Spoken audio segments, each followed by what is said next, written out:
Hi there, I'm Nancy Herring from Now We're Cooking. It's Tuesday, so we're back to tips, tricks, and treats. It's been a while, what with Christmas and New Year's, and we had a couple weeks of not feeling well, and so there's been a lot going on. But if you're like me, holidays are over, you've got to get back into some sort of routine. And the routine I'm talking about is cooking dinner. And I've typed up a whole lot of things, and I'll go through them, probably not in the order in which I typed them, but it's time to start thinking about food because we're not entertaining all the time. One of the first things to me is make a meal plan. And when I say that, I don't mean make hundreds of dishes ahead and freeze them. I'm talking about sitting down on Sunday night or Friday afternoon or whenever is best for you and figuring out your week ahead. Do you have meetings to go to? Are there sporting events? Is there a party that you're going to? You may have 2 or 3 nights. Is it all right? It's up as high as a wall. You may have 2 or 3 nights that are already spoken for, but you've got 3 or 4 other nights to do something with. Maybe your family always orders a pizza on Friday night. Maybe you always go out for Mexican food on Saturday. Just kind of have a general idea of when you need to cook. The other thing that to me is paramount, and I've put all these odd things out. Everybody's got a big pantry these days. Put some food in it. I'm a big believer in canned goods, canned corn, canned tomatoes, canned beans, chicken broth, beef broth, vegetable broth, pastas, rice, quinoa. There's lots of non-perishable things that if you have them on hand, you can put something together and make dinner with it. Same with your freezer. Do you get those giant bags of chicken breast from Costco? Do you buy frozen meatballs?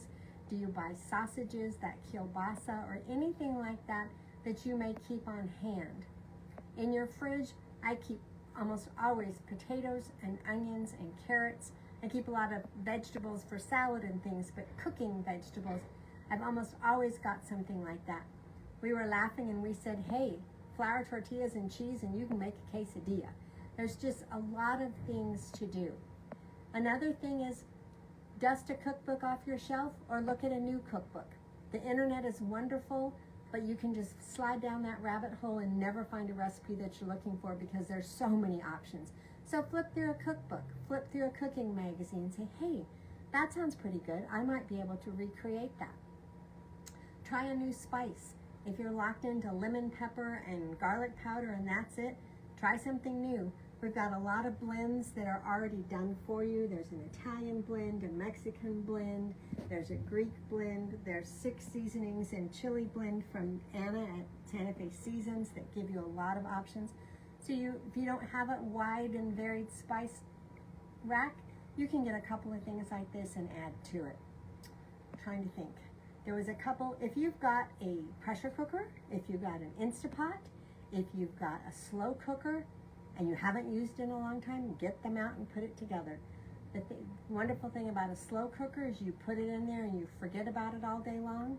With the Instapot and the pressure cooker, you put it all in and it's done very soon. So if you haven't used those in a while, get them out, look at the instruction book that came with them and say, hey, I might be able to do something like this. The point is you don't have to dial a pizza all the time. You don't have to have the same things all the time. A lot of places suggest that you have 4 or 5 things that you make all the time. That's a great way to do it. I don't do it that way because I always have slightly different ingredients. But I do know how to put a soup together very quickly. I do know how to put a dinner together very quickly. Because in our world, I love to cook. I love to do more elaborate things. I don't always have the time to. So by the time we get home, we need dinner on the table in about 30 minutes. So in our world, in the morning, when we're leaving for work, we talk about, what have we got? What can we use? What can we do? Another thing is your leftovers. If you made a roast or you made something the night before, figure out how to repurpose it. We're very big on quesadillas by putting anything that was left and putting it into quesadillas.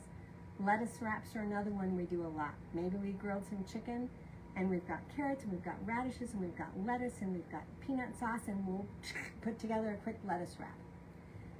We're not going to make too many things tonight because in the time that I have to talk to you about it, I really can't make the whole thing. But I want to show you, if you've heard the term sheet pan dinner, a sheet pan is simply a cookie sheet with sides on it. you know, it's called a sheet tray, it's called a sheet pan, it's called the standard size is a quarter sheet. I have a tendency to make big because I want to fill the whole thing and I only want to do it once. You can do small. If you only have a couple people to cook for, use a smaller sheet and put your food on it. What I did, and truly I did absolutely no shopping for this demonstration. I just went through our pantry, went through our fridge, and pulled things. So what I had was not always what they suggest. I did a sausage and veggie sheet pan. And what I did, because I didn't have kielbasa, I had Italian sausage that, because kielbasa and summer sausage and those kind of things are pre-cooked. I had Italian sausage that was not pre-cooked. But I wanted it, the problem about doing these things is not everything will finish in the same time. So I took my links of, it's hot Italian sausage, and I sauteed it in a skillet, but I did it whole because I didn't want it to be crumbly. I wanted it to be chunks. I also had a zucchini. I had some little bell peppers that I cut up. I had part of an onion, and I had a potato. But a potato won't roast at the same time as everything else. So I par-cooked the potatoes in the microwave, and then I cut it all up. And then I put olive oil, and I put Italian seasoning, I put salt and pepper, and I put garlic salt. But it is ready to go. I mean, and it smells so wonderful. If you want to flesh this out a little bit, you could certainly make rice and serve it over rice. You could serve it over pasta. You could serve it over quinoa. You could also put a sauce on it. That's something else. There's tons of bottled sauces out there. There's spaghetti sauce, there's barbecue sauce, there's peanut sauce, there's all kinds. They're often called finishing sauces. We carry some of them. If you didn't feel this was juicy and flavorful enough, pour some sauce over it, stir it up. So this took me, with the things I pre-cooked, it was probably half an hour start to finish. It cooked sooner than I thought it would, because I was also making soup and I thought the sheet tray would take a lot longer. So it smells wonderful and it's ready to go. My soup is not quite. I wanted to make a real quick soup because I think people forget soup can take all day and it's lovely and marvelous and aromatic when you do it that way, but you can also do it in a hurry. So what I did is I sauteed a mirepoix, which is cut up onions, little teeny bits of carrot and celery, and sauteed that in a little oil until it was tender, and then I put in about 3 cups of whatever veggie you want. I did mostly carrots. It was about 6 carrots, and I did a potato because I wanted it to be a little bit more bulky. And then I put chicken broth on it. I put ginger, and I put something else, little garlic powder. And I'm not 100% sure if it's done, but I will check and see. I want to, actually don't say anything, but I'm going to use the same turner. I just want to chunk these up and see how done they are. They're fairly tender, so I'm going to try it with the stick blender anyway. I want to puree it because I want, what I'm looking for is a carrot ginger soup. And it's fairly, if it doesn't puree, I'll know that I need to cook it a little bit more. The fun thing to me about a stick blender is that you can do it straight in the pan. You don't have to transfer it to a blender. If you put something like this in your blender, be very, very careful when you turn the blender on because it is so hot that it can just, so you take the little knob on the top off, and I usually put a dish towel over it so that if it does blub up, it won't burn me. Okay, cross your fingers, folks. We're going to try this.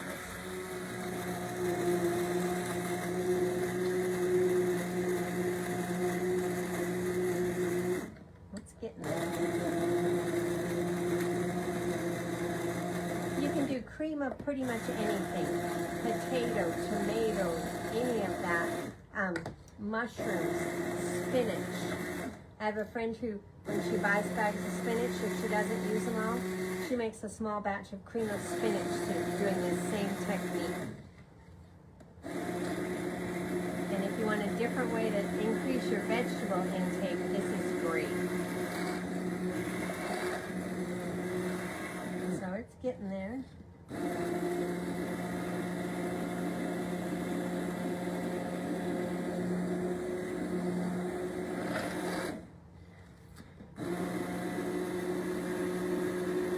the more done the vegetables are, the smoother it will be. So this may be a teeny bit on the grainy side because of my cooking time. Oh, and looky there. I got a carrot speared to the bottom. So clearly it didn't all...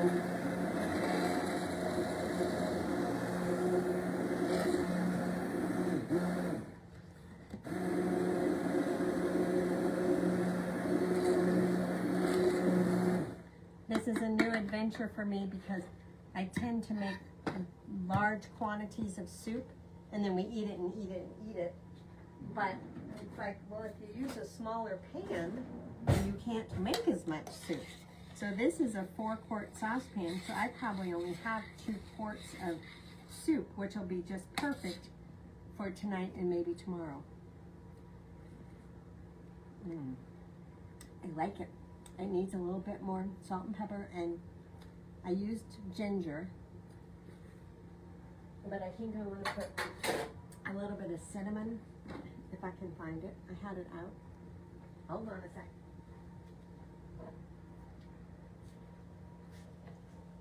I'm going to put a little bit of cinnamon. I'm going to put a little bit of garlic powder and some more salt and pepper. The ginger I was using is a, you can use powdered ginger or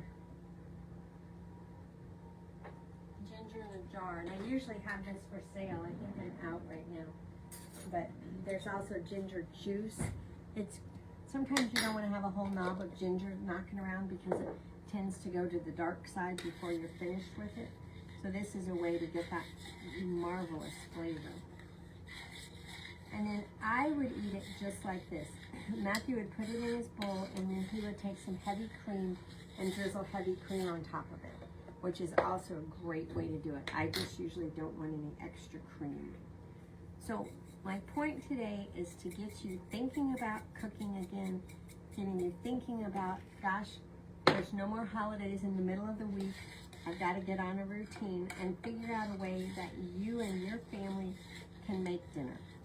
Get everybody involved, turn the music on, dance around the kitchen. But cooking, it should be fun, it should be enjoyable, and when you fix it, everything you like is in it. So I'm going to pour some of this in a glass bowl so you can see what it looks like. And this is a soup that I would serve in a cup instead of a bowl. I don't know why, I like cream soups this way because then if you want to drink it and not use a spoon, you can do that. But it's a bright color.